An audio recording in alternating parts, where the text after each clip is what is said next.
महाराष्ट्रात थोडं अकोला अमरावतीच्या उत्तरेला पूर्व विदर्भामध्ये मेघगर्जना आहे.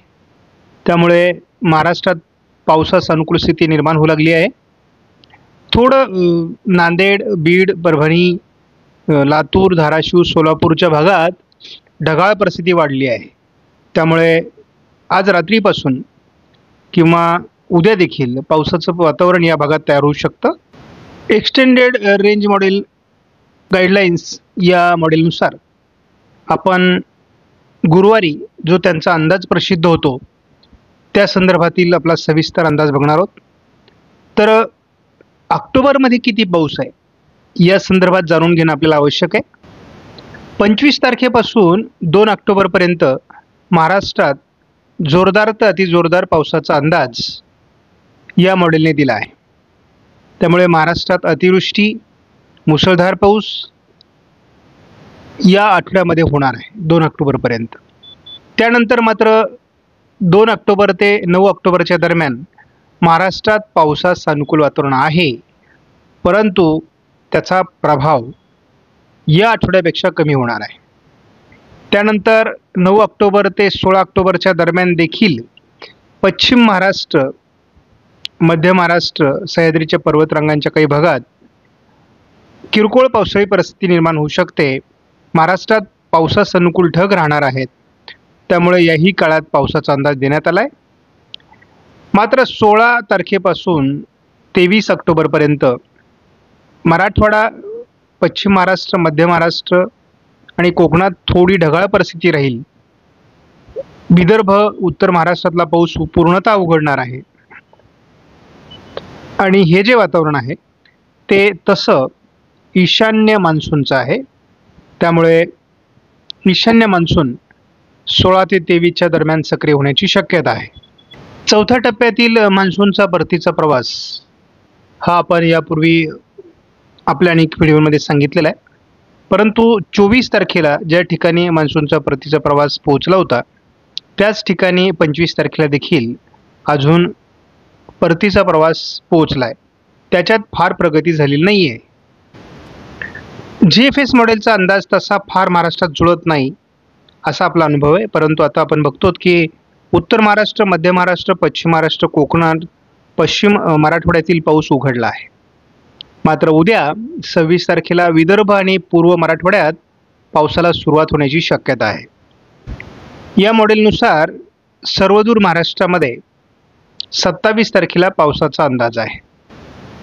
या मॉडेलने 28 तारखेला सर्वदूर महाराष्ट्रात मुसळधार पावसाची शक्यता व्यक्त केली आहे. GFS मॉडेलनुसार हे वातावरण थोडं मध्य प्रदेशकडे सरकते किंवा लगेचच अरबी समुद्रात सरकत असल्यामुळे महाराष्ट्रातील पावसाचा प्रभाव त्याचा 29ला कमी होईल. मात्र 30 तारखेला फिरून पुन्हा कोकणावर त्याचा परिणाम होण्याची शक्यता आहे. उत्तर महाराष्ट्रात परिणाम होण्याची शक्यता आहे. पुन्हा एकदा ही महाराष्ट्रावर फिरण्याची शक्यता आहे. त्यामुळे दक्षिण कोकणासहित पश्चिम महाराष्ट्र, दक्षिण मराठवाड्यात याचा प्रभाव GFSने दाखवला आहे. GFSचा अंदाज 2 तारखेला संपूर्ण महाराष्ट्रामध्ये अतिवृष्टीचा आहे. GFS मॉडेल 3 तारखेला सर्वदूर महाराष्ट्रामध्ये अतिवृष्टी दाखवते. या अतिवृष्टीचा प्रभाव थोडा कमी होण्याची शक्यता 4 तारखेला दाखवण्यात आली आहे. तर 5 तारखेला GFS मॉडेलने महाराष्ट्रात स्थानिक वातावरण दाखवलं आहे. आपल्यासाठी GFSपेक्षा ECMW मॉडेलचा अंदाज जास्त महत्त्वाचा असतो हे मी बहुतांश व्हिडिओमध्ये सांगितलेलं आहे. आणि या मॉडेलच्या अंदाजानुसार विदर्भ, मराठवाडा आणि पश्चिम महाराष्ट्र, मध्य महाराष्ट्रात देखील उद्या पावसाला सुरुवात होऊ शकते असा अंदाज आहे. आणि याचं मुख्य कारण, परंतु एकदा पाऊस उघडला आणि पुन्हा पावसाचं वातावरण तयार होण्याकरता थोड्या अडचणी देखील असतात. त्यामुळे हे वातावरण खास करून पश्चिम महाराष्ट्र, पूर्व मराठवाडा आणि विदर्भात सुरू होईल. 27 तारखेला विदर्भ, मराठवाडा, दक्षिण आणि पश्चिम महाराष्ट्रात जोरदार पावसाची शक्यता कायम आहे. उत्तर महाराष्ट्रात आणि मध्य महाराष्ट्राच्या उत्तरेकडील भागात पावसाचं प्रमाण 27ला कमी असेल. कालच्यापेक्षाही आज महाराष्ट्रामध्ये खूप मोठी पावसाळी परिस्थिती ECMW मॉडेलने दाखवली आहे. संपूर्ण पश्चिम महाराष्ट्र, मध्य महाराष्ट्र, पश्चिम विदर्भ, उत्तर महाराष्ट्र आणि कोकण या ठिकाणी 28 तारखेला अतिवृष्टी अटळ आहे. 29 तारखेला मात्र हे वातावरण मराठवाडा आणि विदर्भातून उत्तर महाराष्ट्राच्या थोडं पश्चिमी भागात आणि मध्य महाराष्ट्र म्हणजे यामध्ये अहिल्यानगरचा पश्चिमी भाग, पुणे आणि काही प्रमाणात सातारा, मुंबईसह रायगड आणि ठाणे, पालघर, नवी मुंबई परिसरात 29ला पावसात जोर राहण्याची शक्यता आहे. 30 तारखेला थोडं मुंबई आणि पालघरच्या आजूबाजूने पाऊस असेल, मात्र महाराष्ट्रातला पाऊस बहुतांश उघडलेला असणार आहे. 1 तारखेला तसं स्थानिक वातावरण थोडंफार तुरळक कुठेतरी असेल, परंतु विशेष पाऊस महाराष्ट्रात असणार नाही. थोडा कोकण किनारपट्टीला दक्षिणेला वातावरण असण्याची शक्यता आहे. 2 तारखेला थोडं स्थानिक वातावरण महाराष्ट्रात निर्माण होण्याची शक्यता आहे. दक्षिण कोकणात मात्र पावसाचा अंदाज आहे आणि थोडा बंगालच्या उपसागरामध्ये हालचालींना वेग आला आहे. 3 तारखेला पूर्व मराठवाडा आणि विदर्भात पावसाचा अंदाज आहे. बाकी महाराष्ट्रात फारसा पाऊस असणार नाही. 4 तारखेला एक कमी दाबाचं क्षेत्र हे छत्तीसगड, झारखंड, मध्य प्रदेश, बिहार, उत्तर प्रदेश या भागाकडे सरकणार आहे आणि त्यामुळे महाराष्ट्रात फार पाऊस होणार नाही या कमी दाबामुळे. मात्र 5 तारखेला विदर्भ, मराठवाड्याचा उत्तरेकडील भाग आणि उत्तर महाराष्ट्रात हलक्या पावसाची शक्यता आहे. कोकण, मध्य महाराष्ट्र आणि पश्चिम महाराष्ट्रात मात्र उघडीप राहील. 6 तारखेला थोडं विदर्भाच्या उत्तरेकडून आणि उत्तर महाराष्ट्राच्या उत्तरेकडून हलकी पावसाळी परिस्थिती आहे. महाराष्ट्रातील स्थानिक वातावरण थोडंफार काही भागात असू शकतं, परंतु पावसाचा जोर संपलेला असेल. 7 तारखेपासून भारतातील पावसाचं प्रमाण हे अतिशय कमी होणार आहे. 8 तारखेपासून मान्सूनचा परतीचा प्रवास प्रचंड गतिमान होईल. 9 तारखेच्या दरम्यान महाराष्ट्रातील पाऊस जवळपास उघडलेला असेल. या 8-9 तारखेला महाराष्ट्रात विशेष पाऊस नाही आहे. 7 तारखेपासूनच पाऊस उघडला आहे, परंतु याच दरम्यान महाराष्ट्रातून मान्सूनचाही परतीचा प्रवास होण्याची शक्यता आहे.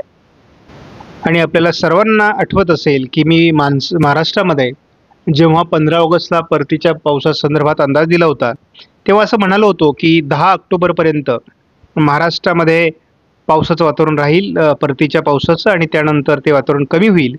अगदी त्याच पद्धतीने महाराष्ट्रामध्ये केवळ 10 तारखेपर्यंत परतीच्या पावसाचं वातावरण आहे. त्यानंतर ईशान्य मान्सून सक्रिय होईल आणि मग ईशान्य मान्सूनच्यामुळे देखील थोडं अवकाळी पाऊस महाराष्ट्रात येत असतात. त्यामुळे आपण त्या दरम्यान काही वातावरण तयार झालं तर ते नक्की सांगू, परंतु माझ्या अंदाजानुसार तरी 10 ऑक्टोबरपर्यंतच महाराष्ट्रामध्ये परतीच्या पावसाचा प्रभाव राहील. त्यातही तो 7 तारखेलाच प्रभाव संपलेला असेल, परंतु रीतसर संपूर्ण वातावरण कमी होण्याकरता, कडकडीत उघडीप होण्याकरता आपल्याला 10 तारीख उजाडेल.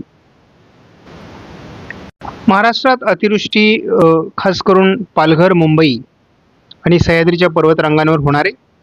त्याचबरोबर अहिल्यानगर, बीड, लातूर, सोलापूर, सांगली, सातारा आणि पुणे, परभणी, नांदेडमध्ये सुद्धा पावसाचा जोर राहणार आहे. विदर्भात देखील अकोला, अमरावती, नागपूर, भंडारा, गोंदिया, चंद्रपूर, गडचिरोली आणि यवतमाळ, वर्धा जिल्ह्यामध्ये सुद्धा पावसाचं प्रमाण अधिक असण्याची शक्यता आहे. वाशिम, हिंगोली, जालना, नांदेड, यवतमाळ, जळगाव या जिल्ह्यांमध्ये सामान्य पावसाचं वातावरण राहण्याची शक्यता आहे. बुलढाणा जिल्ह्यातही हलक्या ते मध्यम स्वरूपाचा पाऊस राहील. तसं नंदुरबार आणि धुळे जिल्ह्यात पावसाचं प्रमाण कमी राहण्याची शक्यता आहे. कमी दाबाचा प्रभाव हा उद्याच महाराष्ट्रावर सुरू होतोय, त्यामुळे वातावरण बदलायला सुरुवात होईल. कमी दाब महाराष्ट्रातून जाणार का? कमी दाब हा विदर्भाकडे सरकला आहे. कोणी म्हणतंय की तो केरळकडे सरकला आहे, तर असं काही झालेलं नाही. एक अत्यंत मोठ्या चक्राकार स्थितीच्या स्वरूपामध्ये हा कमी दाब 27-28 तारखेला महाराष्ट्रावर सक्रिय राहणार आहे. त्यामुळे कोणीही भ्रमात राहू नये. खूप मोठं पावसाळी क्षेत्र महाराष्ट्रात 27 आणि 28 तारखेला असणार आहे. कमी दाब हा महाराष्ट्रातून जाणार आणि 28-29ला मुंबई, पालघर, ठाणे, नवी मुंबई, रायगड, पुणे आणि सातारा जिल्ह्यात अहिल्यानगरच्या पश्चिमेला देखील अतिवृष्टी होणार आहे. त्यामुळे कुठल्याही प्रकारचा चुकीचा अर्थ न काढता 27, 28, 29चं महाराष्ट्रातील वातावरण हे कायम आहे. अरबी समुद्रात गेल्यानंतर हे डिप्रेशन अधिक तीव्र होण्याची शक्यता आहे. त्यामुळं एखाद्या वादळामध्ये देखील त्याचं रूपांतर होऊ शकतं जर त्याची गती वाढली तर.